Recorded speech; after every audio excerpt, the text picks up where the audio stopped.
অবশেষে দীর্ঘ প্রতীক্ষার অবসান।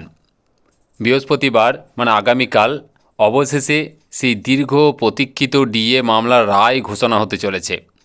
দেখুন, এই ডিএ মামলা নিয়ে আমরা এর আগে অনেক কিছু আপলোড করেছিলাম, বিভিন্ন ইউটিউব চ্যানেল থেকে শুরু করে বিভিন্ন ডিজিটাল মিডিয়া, প্রিন্টেড মিডিয়া থেকে শুরু করে বিভিন্ন জায়গায় আপনারা কিন্তু বিভিন্ন রকম খবর পেয়েছেন।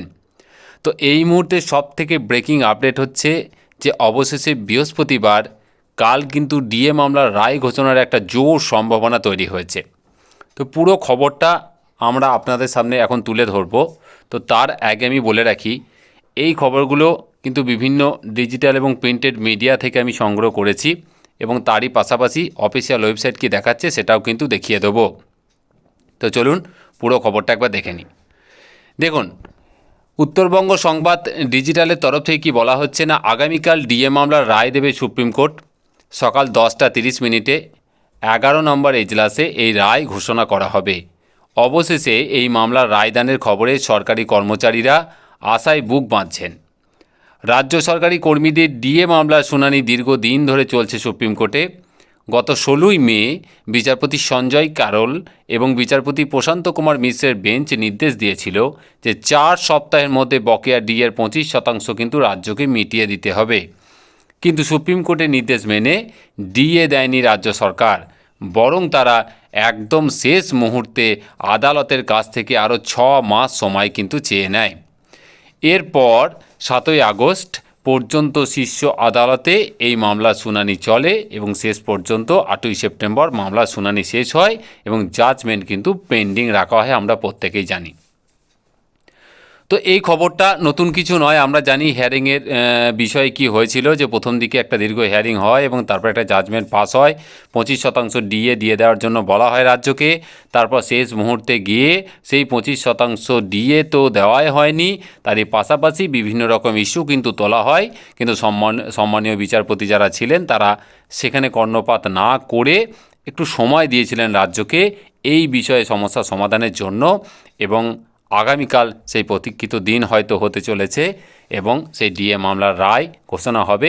তখনই কিন্তু পরিষ্কার হয়ে যাবে যে ডিএ কর্মচারীদের অধিকার নাকি দয়ার দান।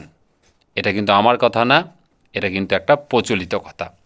তো দেখা যাক অফিসিয়াল ওয়েবসাইট কি বলছে, আমরা একটু ছোট করে দেখে নেওয়ার চেষ্টা করি।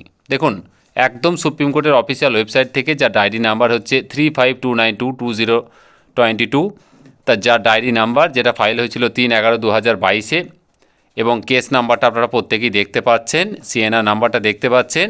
দেখুন, লাস্ট এবং লেটেস্ট আপডেট যেটা হচ্ছে যে প্রেজেন্ট এবং last listed on 5/2/2026 honourable justice, দেখুন এই বেঞ্চ কিন্তু অ্যাসাইন হয়েছে বিচারপতি সঞ্জয় ক্যারোল এবং বিচারপতি জাস্টিস প্রশান্ত কুমার মিশ্রা। সিরিয়াল নাম্বার 1501 কিন্তু দেখাচ্ছে, সিএল নাম্বার 1501 কিন্তু এখানে দেখাচ্ছে। তো এখন আপাতত পেন্ডিং স্টেজে, দেখুন স্ট্যাটাসটা দেখতে পাচ্ছেন, ক্যাটাগরি দেখাচ্ছে। দেখুন, পিটিশনার আমরা প্রত্যেকেই জানি the state of West Bengal, the principal secretary.